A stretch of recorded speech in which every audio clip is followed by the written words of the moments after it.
다행스럽게도 헌법재판소가 선고기일을 지정했습니다. 대한민국 법체계상 헌법은 법 위의 법입니다. 국가 공동체가 유지되기 위해서는 일정한 규칙을 정하고 모두가 그 최소한의 규칙을 따라줘야 합니다. 그 규칙 중에 최고 상위 규칙이 바로 헌법입니다. 이 헌법에 의한 국가 질서, 즉 헌정 질서를 유지하는 것은 대한민국이 존속하기 위한 가장 기초적이고 중요한 일입니다. 그리고 이 헌정 질서를 유지하는 최후의 재판소가 바로 헌법재판소입니다. 흔히 사법부를 인권의 민주주의의 최후 보루라고 합니다. 그런데 헌법재판소는 헌정 질서의 최후 보루입니다. 저는 헌법재판소가 헌법의 질서와 이념, 대한민국 민주공화국의 가치를 존중해서 합당한 판정을 내릴 것으로 믿습니다. 그리고 헌법재판소의 재판관들은 대한민국에서도 역량과 인품이 뛰어난 분들로 구성되어 있습니다. 어떻게 헌정 질서를 파괴하는, 헌법을 단순히 위반한 것도 아니고 위반을 넘어서서 헌법 자체를 통째로 파괴하려 한 행위, 그리고 실제 착수한 그 행위에 대해서 헌정 질서를 지키기 위한 결단이 없을 수가 있겠습니까? 매우 많은 시간이 지나서 그 기간 동안에 대한민국의 국가적 신뢰도가 떨어지고 국가적 혼란이 지속된 것에 대해서는 아쉬움이 없지 않지만 지금이라도 선고기일을 지정했으니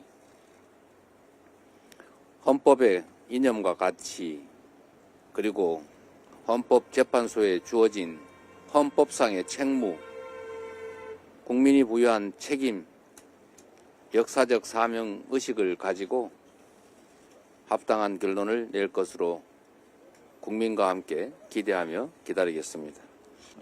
오늘은 재보궐선거날입니다. 대한민국 민주공화국의 주권자로서 그 주권을 행사하는 날입니다. 국민이 얼마나 두려운 존재인가를 우리는 일상적으로 작년 12월 3일 밤에도 또 12월 14일에도 증명했습니다. 그러나 보다 근본적으로는 민주주의란 저절로 지켜지는 것도 아니고 저절로 오는 것도 아니라는 점을 기억하는 것입니다. 주권자로서 의사표명을 분명하게 해야 그들이 국민을 두려워합니다. 비록 불편하고 맞득지 않은 점들이 있더라도 이번 선거 역시 국가 질서를 어지럽힌 헌정 질서를 파괴한 그들에 대한 심판이라는 점을 고려하셔서 꼭 투표하셔서 주권 의지를 보여주시기 부탁드립니다. 선고일이 발표되자 주가도 환율도 멈춰섰던 대한민국의 시계도 살아나기 시작했습니다. 헌재가 국가를 살리는 결정을 하리라 믿습니다. 끝까지 헌법적 의무를 방기한 한덕수, 최상목 두 사람의 과오와 책임은 반드시 심판을 받게 될 것입니다. 계엄군이 기자를 끌고 가 케이블 타이로 포박하려던 장면이 공개됐습니다. 국민 누구나 당할 뻔한 장면입니다. 12월 3일 밤 국민과 국회가 막지 못했다면 대한민국은 질식했을 것입니다. 윤석열 파면은 좌우의 문제가 아닌 국가 존망의 문제이고 원칙이고 상식입니다. 국민의 평화롭고 안정된 삶이 회복되는 유일한 길입니다. 수많은 불면의 밤과 광장의 기다림을 견뎌오신 국민 여러분의 희생과 헌신에 감사드리며 마지막 힘을 모아주시길 부탁드립니다. 내란의 와중에 펼쳐지는 오늘 재보선에도 참여를 통해 내란 세력을 심판해 주시기를 호소드립니다. 부정의와 기득권, 온갖 잘못된 것들이 드러나는 시간이었습니다. 이제 바로잡을 시간입니다. 빛의 혁명은 승리할 것입니다. 오늘은 4.2 재보궐선거 본투표가 진행되는 날입니다. 지금 이 시각 서울 구로와 충남 아산, 경북 김천, 경남 거제, 전남 담양 등에서 투표가 한창입니다. 사전 투표율을 보니까 7.94%로 94%에 불과합니다. 작년이나 재작년 재보궐선거보다 낮습니다. 투표는 미래를 여는 열쇠라고 했습니다. 국민 여러분의 한 표 한 표가 우리 사회를 바꾸는 힘입니다. 꼭 투표하셔서 이 땅에 민주주의가 살아있다는 것을 증명해 주십시오. 12월 3일 밤 국회에 투입된 계엄군 여럿이 혼자 있던 언론인을 케이블 타이로 포박하려 했던 CCTV 영상이 뒤늦게 공개됐습니다. 뉴스토마토 기자가 스마트폰을 꺼내 국회 본관을 침투하려는 계엄군을 촬영하자 강제로 제압을 한 겁니다. 계엄군은 촬영한 영상이 삭제된 걸 확인한 뒤 기자를 풀어줬다고 합니다. 해당 기자는 생명의 위협을 느꼈다고 말했습니다. 그런데 윤석열은 뭐라고 했습니까? 시민 피해는 단 한 명도 없었다고 했습니다. 많은 시민이 국회로 달려와 계엄군을 지켜주고 언론인이 국회로 달려와 생중계하지 않았다면 뉴스토마토 기자뿐만 아니라 더 많은 시민이 계엄군에 의해 강제로 포박됐을 겁니다. 그런데 이 케이블 타이를 놓고 사람을 묶는 용도가 아니다.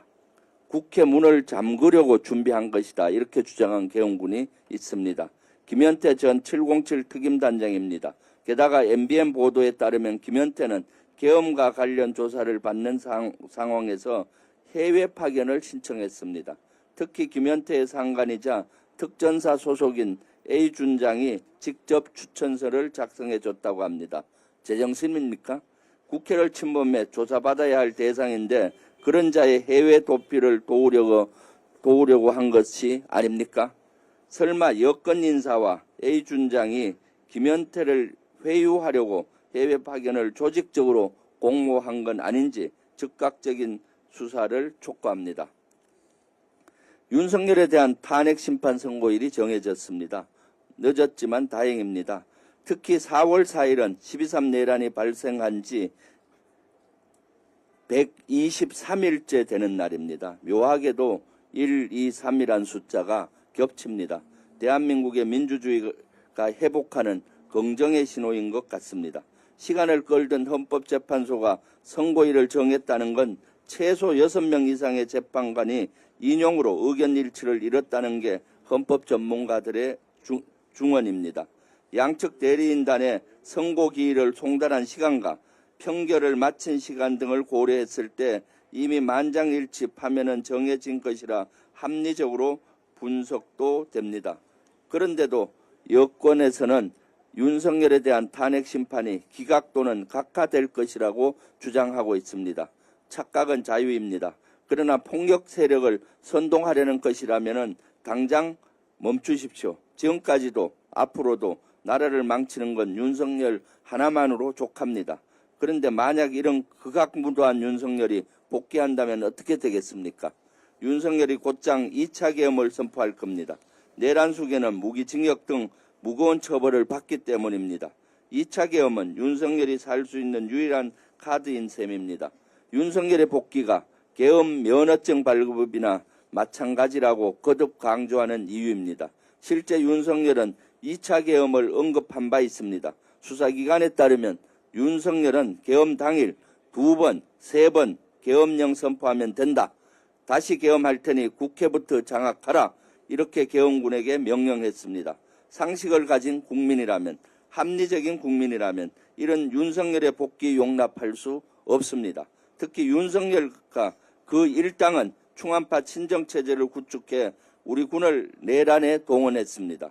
우리 군을 내란에 동원할 뿐만 아니라 수십 년간 나라에 목숨 바친 군인들을 범죄자로 만들었습니다. 우리 군을 모욕하고 안보를 망가뜨린 겁니다. 국론 분열이 심각합니다. 이로 인한 부작용을 최소화하기 위해서는 헌법재판관의 만장일치 파면이 필요합니다. 헌법재판관들께 간절히 바랍니다. 주권자인 국민의 뜻을 무겁게 받아들여 무너진 헌정 질서를 바로잡아 주십시오. 그것만이 나라와 국가를 지키는 유일한 길입니다. 이상입니다.